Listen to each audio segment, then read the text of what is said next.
Okay, I'm here with Elaine Thomas, and Elaine actually is my cousin. But this young lady has started something that I think everybody should be aware of. But we'll get to that in a few minutes. Okay, Elaine, tell us a little bit about yourself. I know you was raised here in Camden, or we're not in Camden right now, but you were raised in Camden, and you moved away, got married, and all of that. And so tell us a little bit about your life, your story. Okay, well, I left Camden when I went to Grambling and graduated from Grambling State University. Okay. With an accounting degree. Okay. After that, I went to Dallas. I lived in Dallas for about 6 years. Okay. I left Dallas and moved to Atlanta, where I met my husband 2 months after I was there. And so we moved to North Carolina and got married. I had my first child in 1992. And we moved to North Carolina, got married Christmas Day on 92. Oh. We was married for almost 10 years. He passed away Oh, sorry. February 28, 1990. Sorry. He passed away February 28, 2002. Oh, okay. So sorry. Oh, that was his mother's birthday. Oh. He was a baby son. And so after that, since I was from North Carolina, it was time to come back home. So I moved me and 2 kids by myself back to Camden, Arkansas. 2 weeks ago. Okay. And I stayed here a couple of years, and then we moved to Ruston, Louisiana. Okay. Where my son graduated from Grambling High School. He was the starting quarterback for 2 years. Okay. He graduated 5th in his class. Got a full ride to Grambling State University. All right. $35,000 scholarship. All right. That's awesome. Anyway, since then, I was living in Camden. But I always wanted to go back to Dallas. You always wanted to go back to Dallas. Okay. My best friend lived up.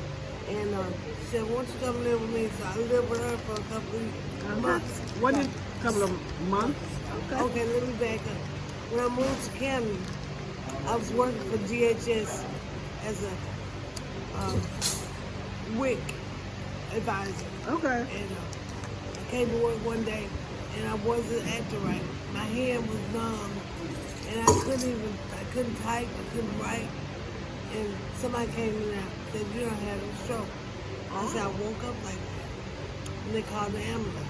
The ambulance came and picked me up, took me to the hospital, and they said they was going to airlift me to Little Rock, Arkansas. Mind you, I wouldn't even afraid the stroke didn't even bother me. When they said helicopter, I got scared because I ain't never. Wait a minute. You didn't get scared about the stroke. You got scared about riding in the helicopter. No pain. Wow. So then, got to Little Rock. I stayed in the hospital for stayed up there about 10 days. They sent me to a rehab in the other area. Stayed there for another 2 weeks. I came home. Then, a couple of years later, I had another stroke. A sibling stroke, what they call a TI. And it took my voice. Oh, okay. And I was so distraught. Because I like to talk. I love to talk. Trust me. And when I thought I wasn't going to talk to one, that depressed me. I was like, oh my God. But God is able. Yes, he is. My best friend took me on a cruise, my first cruise. And the lady we were sitting with at the table for dinner was getting a doctorate in speech therapy. Okay. And she talked to me real good. She said, if you like to talk, you don't have a problem, you'll be able to talk to me. It might not be the same, but you'll be able to communicate. That's all I wanted. And then last year, all of a sudden my voice came back, slowly came back. Slowly came back. And so now I'm starting to more and more like myself in this business. My voice, 2013, September 2013, when I lost my voice, I came back. I was saying September of 2023. Okay. 10 years later. 10 years later. God is able. Yes, we just have to keep the faith, right? So then, 2024, I was been down 9 years. And father, Buckshot, got sick, and his girlfriend wanted me to come home and take care of him. So I moved back on July 22nd. He passed away on July 25th, 2024. Okay, now Buckshot is your Father. okay. So your dad passed, and you've been here since, or okay? I'm sorry to hear that. So. Do I know you? I'm sorry, I forgot. We got William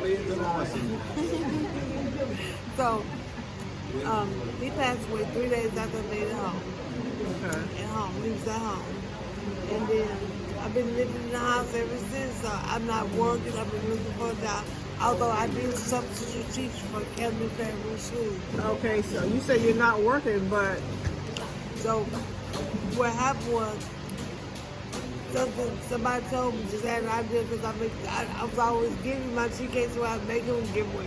you're making tea And then cakes. my foreman told me, like, you can cook. You need to make them tea cakes and sell them. Okay. And I'm surprised that they'll buy my tea cakes. I'm selling Okay, out so almost every day. let us see what you have. You say you sell tea cakes. You make these from scratch, and let me zoom in on that. There, that's her. And let me tell you, they are delicious. So you can scan that code right there and get in touch with her about those tea cakes. And let me tell you, they are good. Okay. Well, Elaine, I am so thankful that you allowed me to speak with you today to you get a little feedback on what's going on in your life. Yeah. I just believe that, as I've said before, everyone has a story. Everyone's story is important, and no one's story is more important than anybody else. So that's why I do this channel. So thank you again for allowing me to interview with you, and I will see you later. We're about to eat, you guys. We are about to eat. So bye.